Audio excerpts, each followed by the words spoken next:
Every artist has that voice in their head telling them to create. For me, it's been there since I was a kid, sketching on scraps, doodling between classes, seeing stories in random shapes. But life took me somewhere else first. Most people know me as the football player, the athlete. They see that side. This is the other side.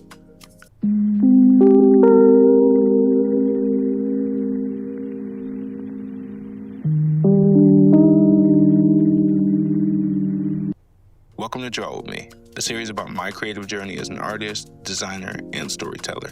About finding balance between two worlds I love and showing what art really means to me. This isn't about tutorials or technique. It's about process, imagination, expression. It's about sharing what inspires me, what I see, and how I turn thoughts into visuals. I've always felt art and sport come from the same place: rhythm, discipline, flow. And maybe that's just part of who I am, a Nigerian-American soul raised in LA, carrying the rhythm of two worlds in one heartbeat. Today, that rhythm led me here, to an abandoned railway in Berlin called the Siemensbahn. To reach it, I had to climb a small hill tucked behind the noise of the city. No signs, no path, just a forgotten way through the weeds.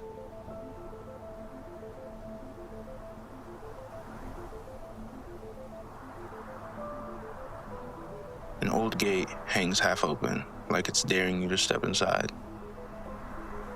The second you do, everything changes. The city disappears, and the wind becomes the only thing talking. It's quiet, but it's not empty. These are the remains of the Siemensbahn, a railway built almost a century ago for Siemens workers who used to travel here every day. It's been asleep since the 1980s. The platform still stands, rusted, cracked, reclaimed by nature. There's something powerful about being in a place that once moved thousands of people, and now just breathes quietly under the sky. I love places like this, forgotten, imperfect, full of energy that never left. They remind me of creativity itself. It never really dies. It just waits for you to come back and use it again. Before I start drawing, I take the photo. That's my anchor, my way of catching the moment before it drifts. I frame the shot, step back, and take it. One click that holds a story. It's funny, the shot always looks simple at first, but later it becomes the doorway into something completely new. Back home, it's quiet. Just me, my iPad, and my thoughts. I start sketching the version of me that belongs there. Same light, same stance, same mood. Line after line, shape after shape, it starts to feel alive.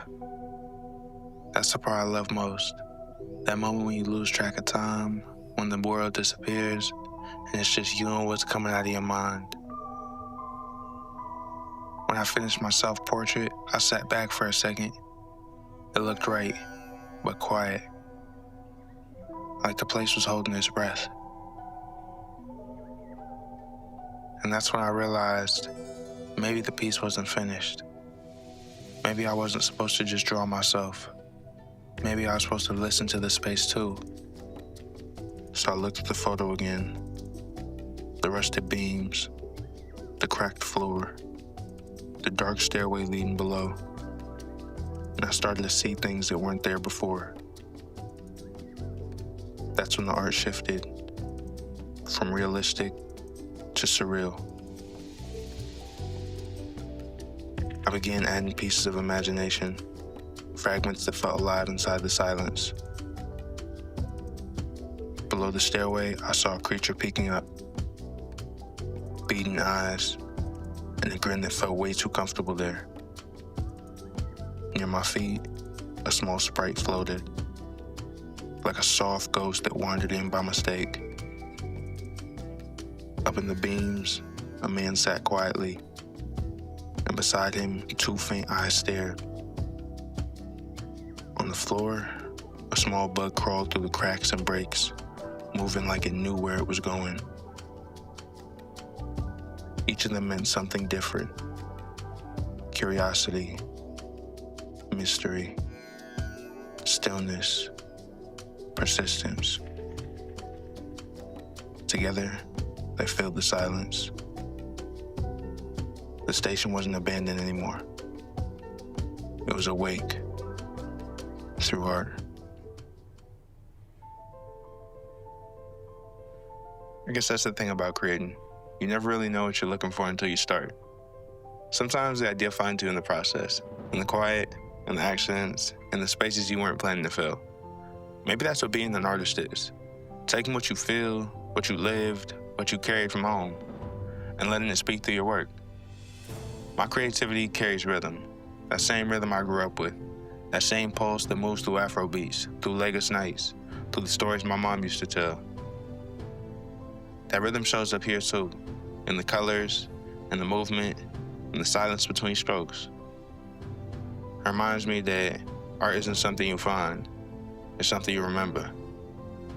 When I looked at the finished piece, I saw both sides of myself, the real and the imagined, the athlete and the artist, the kid from LA with Nigerian roots, standing in Berlin with a pen in his hand.